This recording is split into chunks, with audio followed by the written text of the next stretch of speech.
Hawa wachezaji wote ambao umewataja ni wachezaji ambao wanaondoka Young Africans na wanapisha wachezaji wengine kuingia Young Africans. Bana Yasli, kwema? Kwema kabisa. Mambo yanasemaje? Namshukuru Mungu.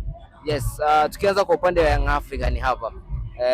Siku ya jana Emmanuel Mwanengo ametangazwa rasmi kama nyota wa Young African. Ni usajili wa namna gani? Nafikiri unajua kuna vitu viwili kwenye usajili. Obvious, mara nyingi sana ukiona mtu amesajiliwa kwenye timu hususan kwenye kipindi cha dirisha dogo ni kwamba wanakwenda kufanya maongezi kwenye kikosi chao, sio kwamba wanakwenda kuboresha au kujenga kikosi. Ni kwamba kwenye kikosi mwalimu anakuwa ameona mapungufu and then anatafuta watu wa kwenda kujazilizia kwenye yale mapungufu.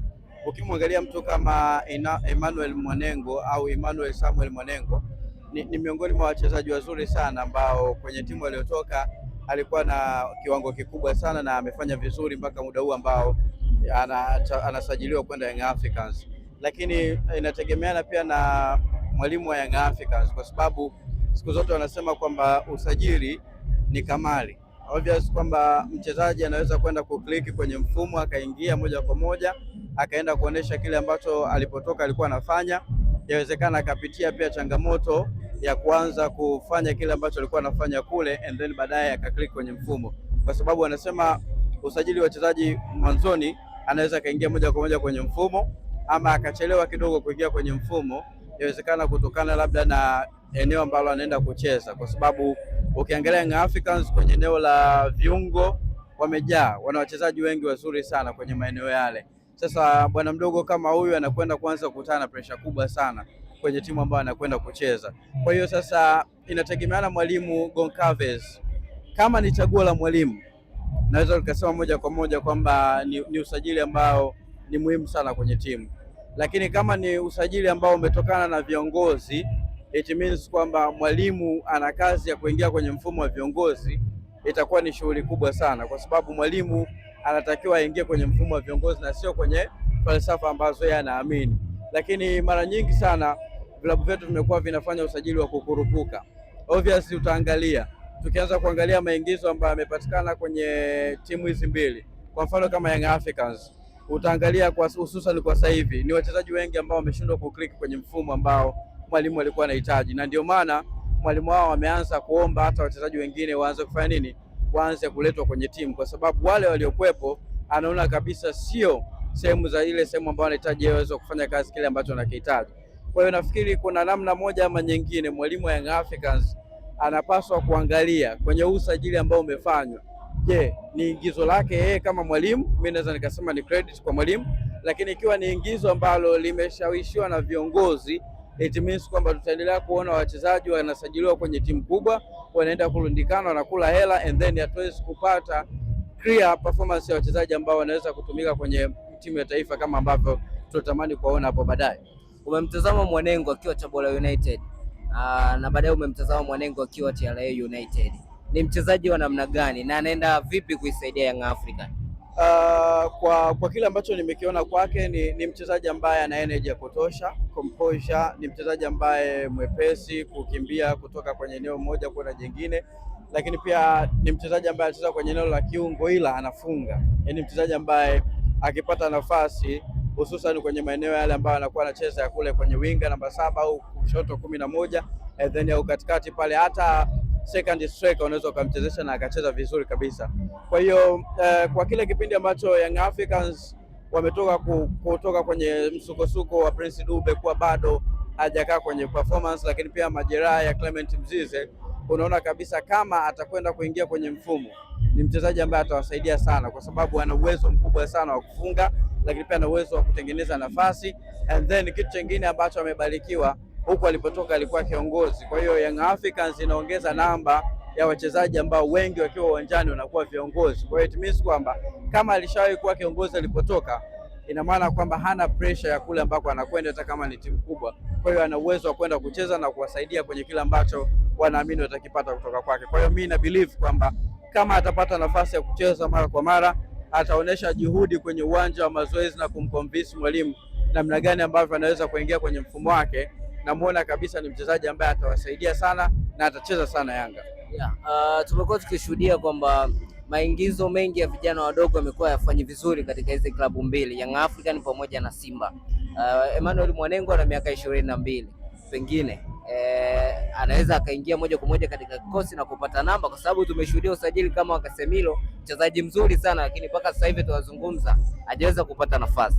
Shida sio uwezo, nafikiri shida sio uwezo, shida ni imani kupewa kwenye hivi vilabu ambavyo wanakwenda vikubwa. Yaani vilabu hivi vikubwa vimekuwa na falsafa ya kuamini hata wachezaji wanaotoka nje wakiwa ni wadogo wakawapa nafasi. Nakumbuka Pape Osman Sako amekuja kwenye klabu ya Simba, ameonyesha uwezo wake and then amekuwa ni first 11 ya walimu wote ambao walikuwa wanapita kwenye klabu ya Simba.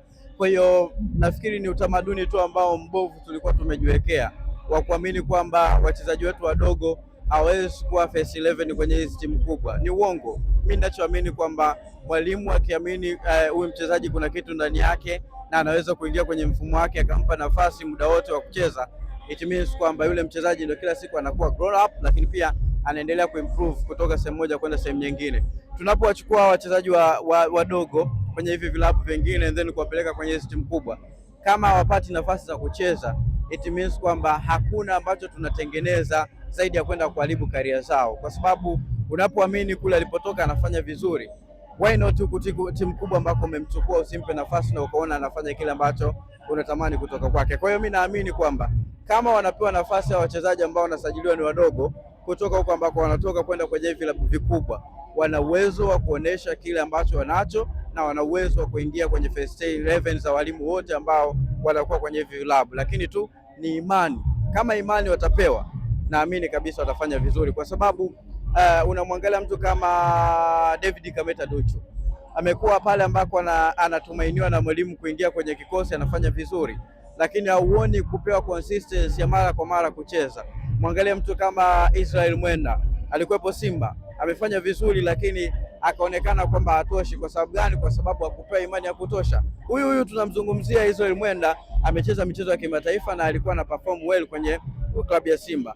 Tumeona amerudi kwenye klabu ya Singida United, akawa anacheza kidogo kwenye Singida Black Stars, lakini baadaye tukaona amehamia kwenye klabu ya Young Africans. Unamuona Yawa Tula Kwasi yuko nje anacheza yeye michezo ya kimataifa, unasahau kabisa kama Young Africans upande wa kulia wana mchezaji ambaye mwenye performance ya hali ya juu kama Yao ambaye alikuwa yuko majeruhi. Kwa hiyo nafikiri ni imani na kuweza kujali vya kwetu pia na kuvithamini na kuvipa cheo. Unajua siku zote kwamba unapoamua kuvithamini vya watu ukaacha kuvithamini vya kwako, ndio vile ambavyo utaendelea kuwa mtumwa wa kupenda vya wenzako kuliko kupenda vya kwako. Hata kwenye makocha sikuona jambo kubwa ambalo limenishtua, ni kwamba unaona kama klabu ya Simba ukiangalia makocha wengi ambao wamekuwa wanachukua kwa hivi karibuni ni makocha ambao wana CV za kawaida, ambao wanakuja kutengeneza CV kupitia kwenye klabu ya wapi? Klabu ya Simba, si ndivyo? Unamuona mtu kama mwalimu wa JKT Tanzania Ahmad Ally, mmoja kati ya makocha ambao wana uwezo mkubwa, wanaweza kufanya kitu kikubwa endapo watapewa imani. Kwa sababu gani? Kwa sababu nimeona tangia akiwa na JKT Tanzania Prisons amekuwa anafanya vizuri. Sasa kama anafanya vizuri na timu ambazo uchumi wake ni ya kawaida, it means kwamba unapompelekea kwenye uchumi wa timu ambazo zimekamilika, zipo comfortable, ana uwezo wa kukupa kitu zaidi ya kile ambacho alikuwa anakitoa kule. Kwa hiyo nafikiri kama tunaamua kutengeneza pia hata CV za makocha wa nje, why not tusiwe na imani ya kutengeneza CV za makocha wetu na tukawaamini na tukawapa kile ambacho wanakihitaji watufanyie kazi.